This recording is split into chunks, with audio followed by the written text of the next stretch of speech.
Olá, olá, sejam bem-vindos a mais uma live aqui no Direito no Brasil.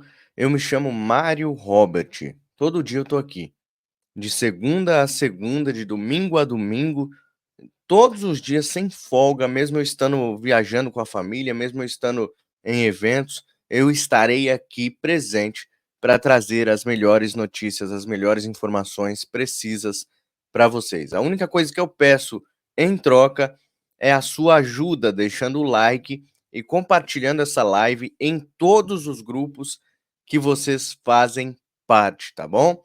Eu já quero agradecer todo mundo que estava esperando aí no chat.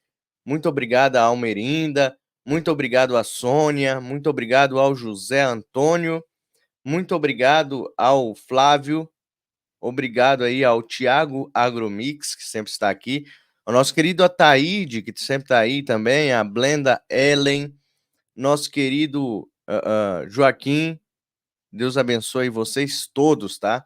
Já se sintam abraçados nesta live, nesta tarde. Eu peço para você deixar o like, compartilhar muito e também comentar Bolsonaro, o melhor presidente do Brasil, porque o YouTube, na verdade, não o YouTube, mas os esquerdistas ficam malucos com isso e o YouTube entrega mais os vídeos aqui para mais pessoas, tá bom? Quanto mais engajamento tiver, mais nós conseguimos alcançar o máximo de pessoas, tá? Vamos então para a primeira notícia. Eu vou jogar logo na tela, sem demora, sem enrolação. Dá só uma olhada. Ah, o Nicolas, né? Deputado Nicolas, ele ganhou para presidente. Ele vai presidir ali uma comissão da educação, né? Ele vai presidir os debates onde deputados, né, os legisladores, deverão escolher quais pautas serão motivo de estudo dentro das escolas, assim dizendo, né? O que irá. Eles vão debater pautas ali em relação à educação no Brasil. E aí vocês veem vários e vários militantes que se travestem de professores xingando o Nicolas, tentando denegrir sua imagem, tentando manchar sua reputação, né? Destruir a sua reputação. Então, vocês veem a movimentação da esquerda todinha em torno desse rapaz que está fazendo um ótimo trabalho como parlamentar. E vocês veem que a perseguição é, é clara, desculpa. Deputada quer mudar regimento para impedir Nicolas na comissão de educação. Olha só, eles já começam a mexer os pauzinhos. Eles não aceitam a democracia. É a democracia que eles julgam defender, a democracia que eles falam que defendem todos os dias e que nós somos os antidemocráticos. Eles não aceitam a indicação de Nicolas Ferreira e querem fazer de tudo para tirar o rapaz aí de onde ele está, né? Deixa eu só arrumar minha tela aqui. Ao vivo é assim mesmo. Para que a gente possa ler melhor aqui a matéria, tá? Deixa eu só arrumar aqui. Encontrar um layout legal aqui. Vamos lá. Opa. Peraí. Aí. Prontinho. Sim, tá bom. Então, vou ler a matéria com vocês. Dá só uma olhada. A deputada federal Luciene Cavalcante, de onde? Qual partido? PSOL.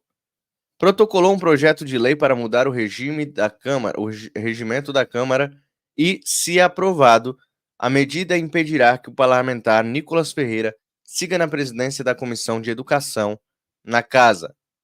O que aconteceu, né? A proposta visa alterar o regimento interno da Casa para proibir que deputados réus em crimes previstos na lei da ficha limpa presidam comissões permanentes. Então, se for a lógica for assim, nem petistas nem pissolistas podem assumir nenhum cargo também.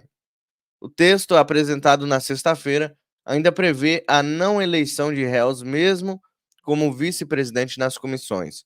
Em setembro de 2023, Nicolas virou réu na Justiça de Minas Gerais por transfobia. Então, eles estão desesperados, estão fazendo de tudo para poder tirar o rapaz da presidência da Comissão de Educação. Isso porque eles querem continuar expandindo sua ideologia nas escolas de todo o país, expandindo a sua ideologia dentro da nossa casa, porque eles querem continuar alcançando os nossos jovens e assim subvertendo a cabeça dos nossos jovens, e você acaba perdendo o seu filho e você fica sem saber o porquê. Onde você errou, né? Muitas pessoas falam, onde eu errei na educação do meu filho? Na verdade, não é isso. Claro que sempre é um pouco de omissão dos pais. Eu aconselho sempre os pais a ficarem de olho em todas as matérias que são dadas na escola, a irem em todas as reuniões, a ficar de olho no estudo do seu filho, a indicar ao seu filho o que é e o que não é verdade. Meu filho, por exemplo, tem 12 anos de idade, e ele chega em casa e ele me fala tudo que foi passado em sala de aula. E aí eu corrijo para ele, eu falo assim, olha, você deve respeitar a sua professora, mas isso está errado. Zumbi não era um herói. Só um exemplo que eu tô dando aqui. Porque eles mudam totalmente a história e jogam isso para que os alunos já cresçam com uma cabeça comunista. Essa é a realidade. A ideologia macabra deles está sendo colocado na vida dos nossos filhos e nós temos que ficar atentos em todo o tempo, porque eles têm que ver em nós o exemplo. Nós educamos nossos filhos em casa, e a escola serve para lecionar. Educação se tem em casa e a escola é para se lecionar. Tá bom, pessoal? Então, é só uma dica que eu tô dando para vocês, porque eles são como gafanhotos, onde eles passam, eles destroem tudo, e principalmente, o maior objetivo deles é destruir a família brasileira, tá? Não só a família brasileira, mas mundial, porque o modo de operação deles, o modo operandi deles, tanto no Brasil quanto no mundo, é o mesmo, tá? É o mesmo. Vamos seguindo, então, para a próxima matéria. Na verdade, é um vídeo do Lula tirando sarro da minha e da tua cara, tá? Mais uma vez, Lula tira sarro da cara dos brasileiros. Foi uma entrevista feita aqui para o SBT e o jornalista pergunta para ele, e o Vale Carne, né? E a picanha? Vai ter a tal da picanha que o senhor prometeu para os pobres? E ele faz chacota com a cara do povo. Vamos acompanhar. A família pode esperar um investimento por parte do governo? O Vale Carne. Ó. Deixa eu voltar. Quem é dependente do Bolsa Família pode esperar um investimento por parte do governo? O Vale Carne, que tanta gente está falando, vai ser incluído nessa? Não existe essa bobagem de Vale Carne. Não existe? Não existe essa bobagem. Agora não existe, É uma bobagem muito grande, porque, veja... Olha lá, tirando sarro. Isso aqui foi o seguinte, um cidadão entregou uma carta ao ministro. E esse ministro colocou mandou a carta para a Casa Civil, e disse para a imprensa que ia estudar. Sabe, o que, na verdade, vai acontecer é que nós precisamos baixar o preço da carne. E o preço já passou. É importante lembrar que o preço da carne baixou. Baixou. Não baixou o... Pergunta aí para vocês que tá no chat agora. Responde aí para mim.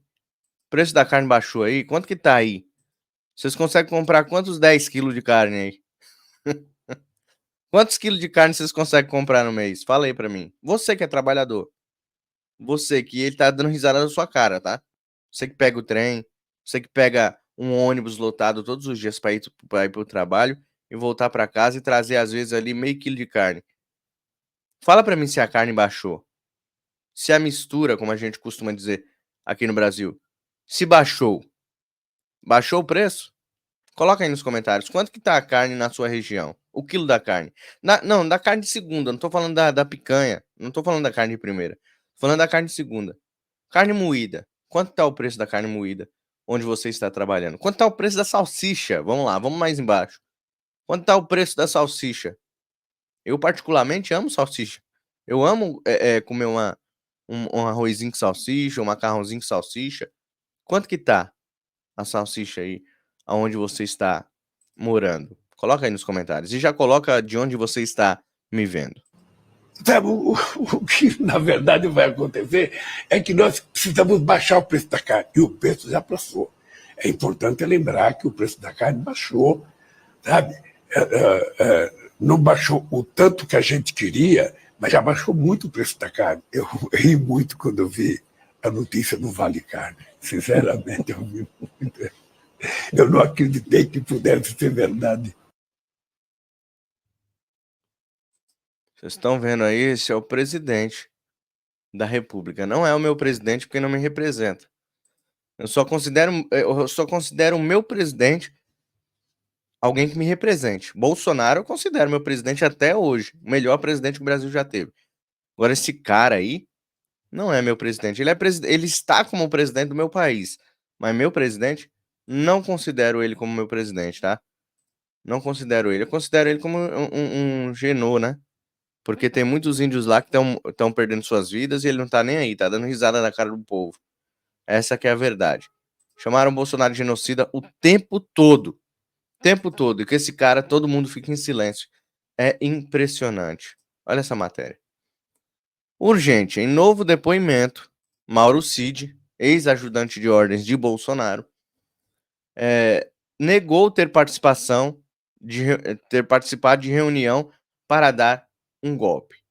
Ontem eu trouxe uma matéria aqui onde ele negava que Bolsonaro havia compactuado com um certo golpe imaginário. Eles estão até hoje tentando provar que Bolsonaro queria dar um golpe no Brasil. Bolsonaro que apenas não passou a faixa presidencial para esse cara que subiu a rampa. Estava nos Estados Unidos. E algumas pessoas começaram a quebrar os três poderes e eles usaram justamente isso e usam até hoje para tentar incriminar Bolsonaro, né? E aí Mauro Cid de repente muda a sua versão da sua delação, que até então teria culpado Bolsonaro, né? As matérias que saíam é que Bolsonaro a qualquer momento poderia ser preso. Eles fomentam essa narrativa até hoje e nada aconteceu. Por que será? Será que Mauro Cid ele mudou realmente a sua versão, como os jornais estão falando, ou essa versão é a mesma que ele contou lá atrás? E aí eles não tiveram outra escolha a não ser falar que ele mudou a sua versão. Eu não sei mais em quem acreditar, né? Não sei mais em quem acreditar. Porque as matérias que saem são da mídia podre, são da mídia vendida. E aí como que você vai dar credibilidade aos jornalecos de hoje em dia, né? O ex-ajudante de ordens de Bolsonaro, Mauro Cid, disse que o ex-presidente se reuniu com generais após perder as eleições de outubro no ano passado, mas negou ter participado do encontro em que o alto escalão das Forças Armadas teria debatido os termos na minuta de golpe de Estado. A declaração ocorreu durante o depoimento à Polícia Federal na noite desta segunda-feira. Até a última atualização desta reportagem, Cid, que chegou à sede da Polícia Federal por volta das 3 horas, ainda se encontrava no prédio da corporação. Mais de 8 horas depois, ele foi chamado para depor após investigadores apontarem inconsistências nos relatos da delação premiada fechada por ele em setembro de 2023, e nos depoimentos de outros envolvidos, principalmente do ex-comandante do Exército, General Freire Gomes. E aí eu pergunto a vocês que estão aí me acompanhando, que me acompanham todos os dias. Inclusive, muito obrigado pela audiência, muito obrigado por vocês estarem chegando. Só tá faltando um pouquinho de like, tá? Tem bastante gente na live, está faltando o like. O like é importante para que esse vídeo seja entregue também pela plataforma, mas eu preciso da sua entrega manual também. O que você vai fazer? Vai pegar este link e jogar lá em todos os grupos de tias e tios do Zap que vocês fazem parte, tá bom? Para que a gente possa alcançar mais pessoas. Vamos seguindo então? Tem uma matéria aqui do incrível Lacombe que eu preciso mostrar para vocês.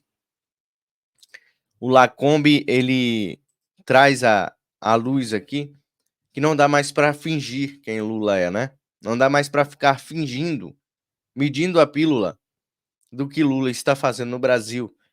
E ele vai falar tudo. Dá só uma olhada na sua tela e eu peço para você deixar o like e compartilhar. Vamos lá. Não foi uma pesquisa só que apontou que a maior parte dos brasileiros está insatisfeita com o Lula. Foram 3 pesquisas. Genial Quest, Atlas Intel e IPEC, o antigo Ibope.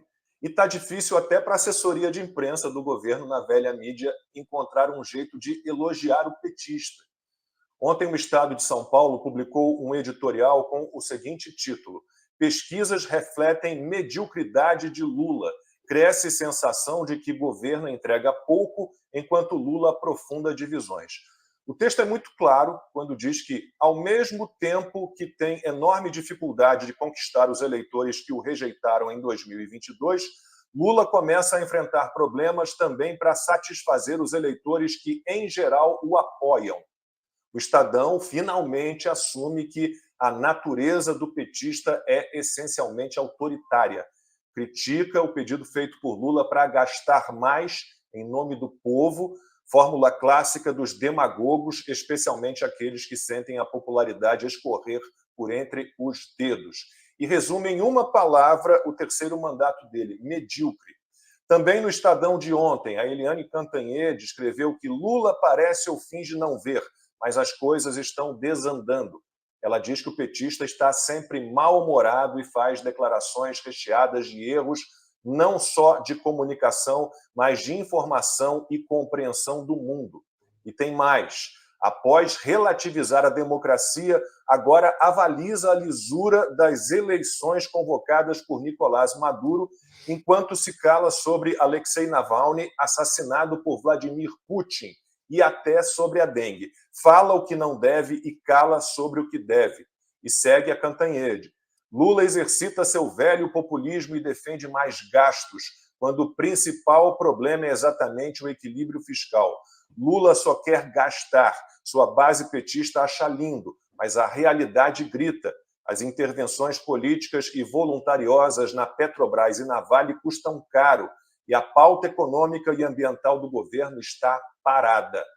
Ainda no Estadão desse domingo, um artigo do Lourival Santana tem o seguinte título: O romance de Lula com a ditadura. O texto começa assim: o regime venezuelano prepara mais uma farsa eleitoral e o governo Lula participa alegremente dela. Eles não estão conseguindo, né, pessoal, fingir mais. A velha mídia, a mídia podre, eles não conseguem mais fingir. Eles não conseguem mais, mesmo o Pix caindo na conta, eles não estão conseguindo mais mascarar o que esse cara tá fazendo no Brasil. Vingança é a palavra. Resumindo tudo aqui, é vingança. E continua. Lula tem longa história de interferência nos assuntos venezuelanos, ao lado do autoritarismo e da corrupção do regime chavista. Mas, durante a campanha eleitoral de 2022, era proibido falar disso. Em outro editorial, o Estadão fala da austeridade fiscal de mentirinha do Lula. Enquanto a discussão das contas públicas não deixarem o terreno da contabilidade da carochinha e seus efeitos fantasiosos e passarem a se concentrar nos resultados práticos de uma política fiscal responsável, não haverá uma forma segura de financiar políticas públicas sem afundar o país em dívidas impagáveis. No o Globo, o Hélio Gaspari reconheceu os problemas, mas deu uma aliviada para o Lula, apesar do título da coluna dele. O lulopetismo tem um problema. Lula 3.0. A Folha de São Paulo fez editorial ontem apontando que, com o petista, a Petrobras está de novo em risco. O título é Petrobras mais incerta. Mudança na política de dividendos é mais um sinal de ingerência do Planalto na gestão da empresa. E o texto termina com a seguinte frase: acumulam-se pressões políticas capazes de degradar a gestão da gigante estatal. O Estadão de hoje tem mais um artigo sobre o amor do Lula pelas ditaduras. O título é A Deriva Autoritária. O texto fala da farsa que foi o discurso na campanha de 2022 de que o petista e seu partido representavam uma ampla frente democrática. E ainda lembra a cruzada antissemita do Lula. A Folha de hoje tem mais um artigo sobre o absurdo apoio do petista ao ditador Nicolás Maduro. O título é Lula, o lambe-botas. E o texto termina assim: Lula posa de arauto global da democracia e dos direitos humanos, mas há tempos é lambe-botas de ditaduras. Exatamente. E a Gazeta do Povo, o melhor jornal do país, publicou hoje a seguinte matéria: o que dizem os economistas liberais que fizeram o L em 2022. Todos estão preocupados com a política econômica do petista. Pedro Malan, Helena Landau, Armínio Fraga e Pércio Arida criticam principalmente as visões antiquadas em relação à economia, a falta de preocupação com a questão fiscal e os ataques à política do Banco Central. A Helena Landau foi bem direta, disse que Lula está plantando de novo desastre. E ela ainda alertou para o perigo da insegurança jurídica. O Armínio Fraga disse que o caminho da bagunça fiscal é trágico. Então, a gente está assim.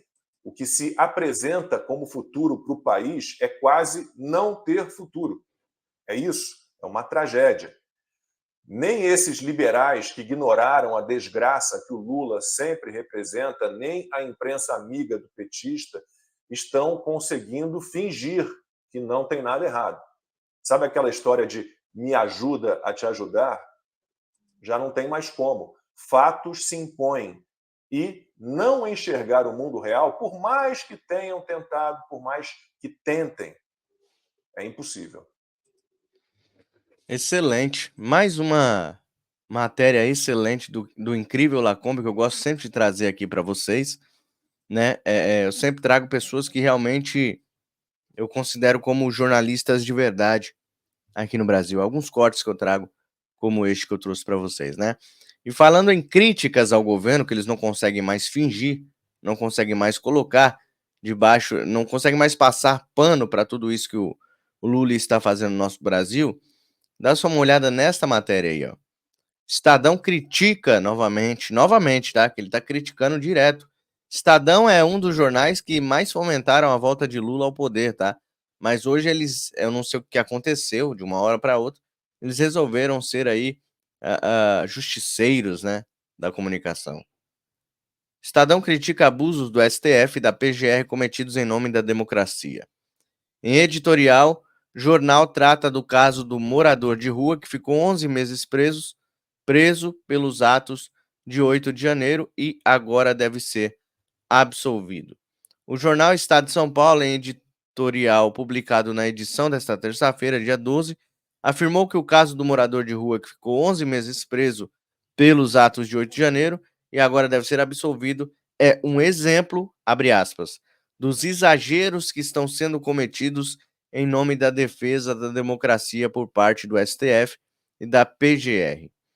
O serralheiro Geraldo Felipe da Silva foi preso em flagrante em 8 de janeiro de 2023, denunciado pela PGR por 5 crimes com penas que poderiam chegar a 40 anos de prisão.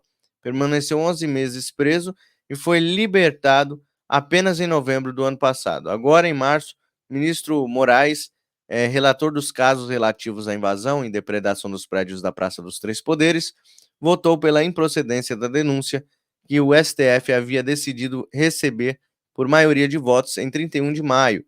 Agora, nas alegações finais, a PGR disse que não havia provas contra o morador de rua.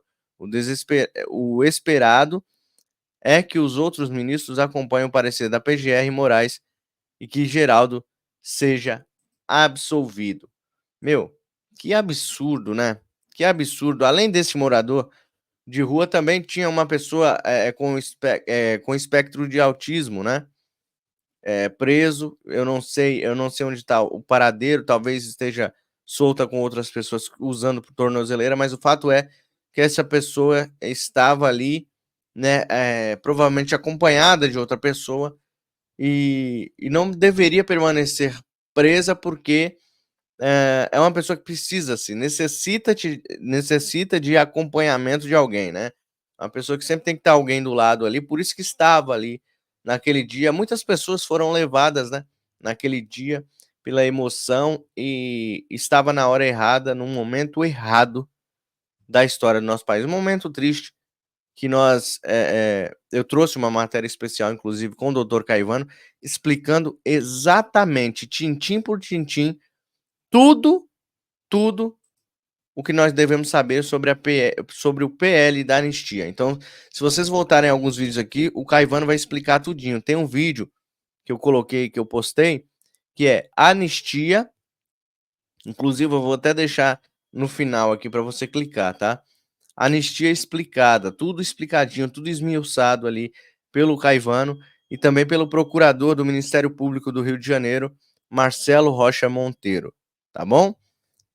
Vamos seguindo aqui então. Eu tenho uma última matéria para passar para vocês aqui. Na verdade, é um vídeo, um trecho do vídeo do Fator Político BR, que é o canal parceiro aqui do canal Direita no Brasil. A incrível Berenice estava ali entrevistando o Capitão Alden, que é um deputado federal, e ele vai explicar quais serão os próximos passos de Bolsonaro junto ao PL para que alguma coisa seja modificada no Brasil. Vamos acompanhar a matéria e depois a gente discute sobre isso. Vamos lá.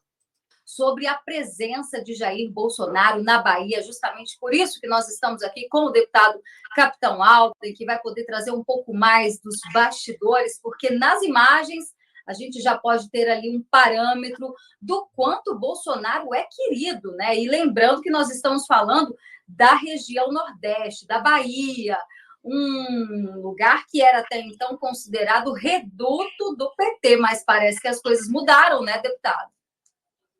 Perfeito. Infelizmente, dos 417 municípios baianos, Jair Messias Bolsonaro apenas venceu em 2 municípios na Bahia, o que mostra realmente que a Bahia, infelizmente, mesmo após 20 anos de desgoverno do PT aqui no estado, nós temos ainda reflexos muito negativos, principalmente quanto à escolha dos nossos gestores estaduais. Nós tivemos aí um saldo de quase 90 mil mortos nos últimos 20 anos. Hoje, portanto, é o estado da Bahia um dos mais violentos do Brasil. Hoje, a Bahia também, depois de 20 anos de desgoverno, é um dos estados com menor aprovação na educação e na saúde. Então, infelizmente, a Bahia lidera os principais índices e referências negativas no que diz respeito aí ao desenvolvimento social, captação de recursos estrangeiros, enfim.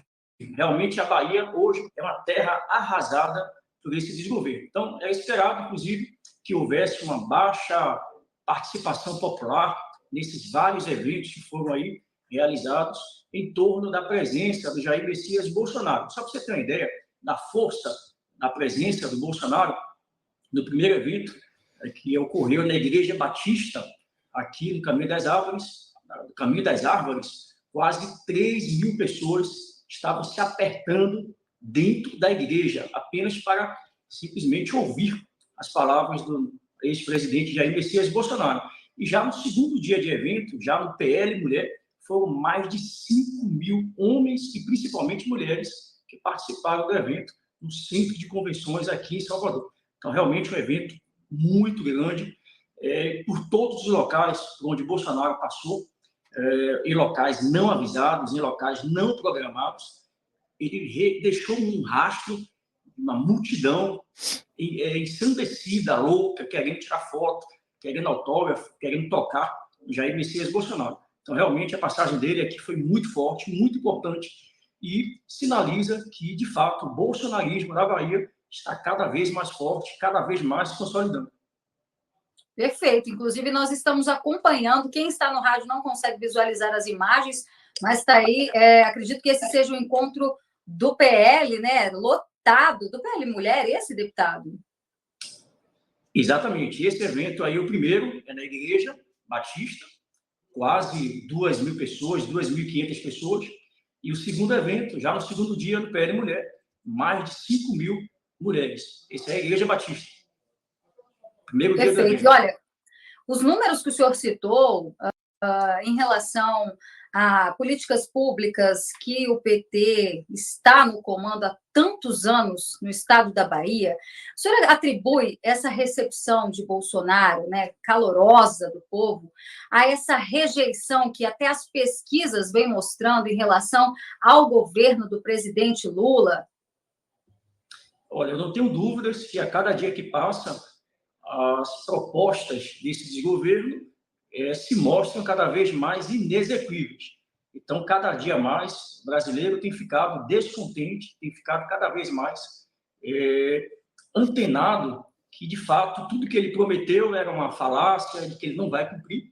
Então, isso sim tem estimulado muita gente que votou no PT a não mais continuar confiando no projeto apresentado pelo PT. Então, obviamente, o crescimento do conservadorismo ele se dá principalmente na medida em que percebe-se uma clara perseguição, não somente a Jair Messias Bolsonaro, mas todos aqueles que se colocam na condição de oposição a esse desgoverno. Então, as pessoas têm visto cada vez mais falas, acusações completamente sem fundamento, né? Opositores políticos, como tem ocorrido na Nicarágua, Venezuela, todos os países que, infelizmente, têm aí na condução desse processo pessoas ligadas à esquerda, ao Partido Socialista Comunista, eles têm, obviamente, adotado a mesma prática, que é perseguição a opositores, prisão, criação de legislações completamente anacrônicas, completamente inexistentes nos códigos penais locais, tudo isso para tentar criar uma oportunidade de retirada desse opositor da campanha eleitoral. Então, as pessoas têm visto cada vez mais que as acusações que pesam contra Jair Messias Bolsonaro não se sustentam, que todas as versões que são atribuídas aos seus aliados, deputados federais, senadores, na tentativa de se criar, por exemplo, mandados de busca e apreensão, que, na verdade, é uma verdadeira pesca na tentativa de obter outras provas, outras informações que poderiam levar, eventualmente, ao presidente Jair Messias Bolsonaro, o ex-presidente Jair Messias Bolsonaro. Mas é uma clara e evidente posição de que querem tentar atribuir a Jair Messias Bolsonaro a culpa de algo que eles querem colocar a Cunha como culpado, como alguém que está por trás do golpe ou qualquer situação relacionada a isso. Mas as pessoas têm acordado, as pessoas têm visto que não há base fundamental para essas denúncias, que todas elas estão sendo derrubadas pouco a pouco, e isso tudo faz com que as pessoas tenham a percepção de que não há lógica, não há razoabilidade nas ações intentadas contra o presidente e todos os seus aliados. Agora, deputado, a gente está em ano eleitoral e Jair Bolsonaro agora viaja por todo o país, né? Nesse final de semana foi à Bahia, mas ele tem uma agenda extensa ao longo deste ano, que é um ano eleitoral.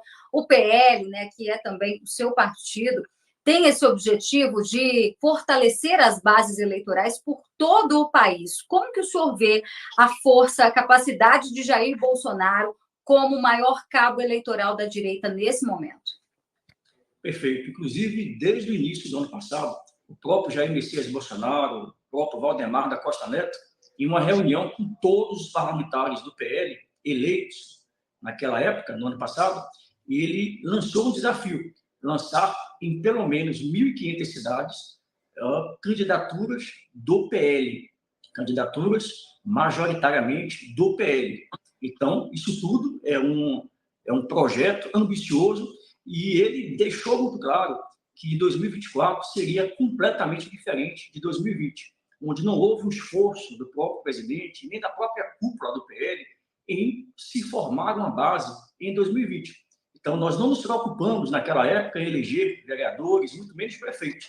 E nós entendemos que esta não participação de forma ativa da cúpula do PL e do próprio ex-presidente Bolsonaro pode ter contribuído, inclusive, para que nós não nos fortalecêssemos nas nossas campanhas, nos nossos ambientes e nas nossas localidades. Então, hoje ele entendeu a força do vereador, a força dos prefeitos, que tem a máquina na mão, que pode, obviamente, ser o diferencial na hora de pedir o voto. Então, Jair Messias Bolsonaro certamente será conhecido por dois momentos. Primeiro momento, um deputado federal do baixíssimo clero, ele mesmo se define, um deputado federal do baixíssimo clero, que com poucos recursos conseguiu chegar à presidência da República. E no segundo momento, o maior cabo eleitoral na história recente da política brasileira. Então, se ele não for o eventual candidato na próxima eleição, não tenha dúvidas que o próximo candidato e ele mesmo, como cabo eleitoral, vai conseguir eleger aí muitos prefeitos e fortalecer a base com muitos, mas muitos vereadores por todo o país. Essa visita de Jair Messias Bolsonaro à Bahia, como tem sido feito em outros estados e outras regiões do país, é no sentido de fortalecer, sim, o PL nas suas regiões, especialmente no Nordeste. Veja que interessante, de 417 municípios na Bahia, ele somente venceu em 2 cidades, e em mais de 1.400 municípios existentes no Nordeste brasileiro, Bolsonaro apenas venceu em 20 cidades. Então, realmente, há um longo trabalho, há um longo caminho a ser percorrido, e eu não tenho dúvidas que esse fortalecimento, especialmente na presença de Bolsonaro nessas regiões, irá fortalecer ainda mais o nome dele nessas localidades. É isso aí, ó.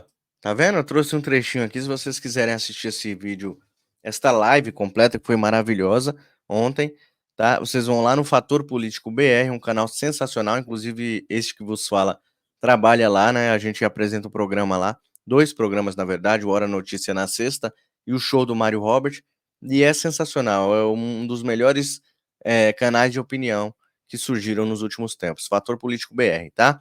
Peço a você deixar o like, compartilhar muito. Você está sabendo da nossa campanha, nós estamos fazendo aqui uma vaquinha, né? Um ajuda o outro, né? Eu preciso comprar um equipamento novo aqui para as lives, para não ficar com esse travamento que vocês veem de vez em quando acontecendo. Eu peço para você fazer uma doação no pixdireitanobrasil@gmail.com. pixdireitanobrasil@gmail.com é a chave Pix aqui do canal. Qualquer valor ajuda na nossa arrecadação, tá bom? Deus abençoe você, sua família, nossa nação, todos aqueles que lutam e continuam lutando por um Brasil melhor. Muito obrigado a todos do chat que já se sintam abraçados neste dia. Deus abençoe grandemente.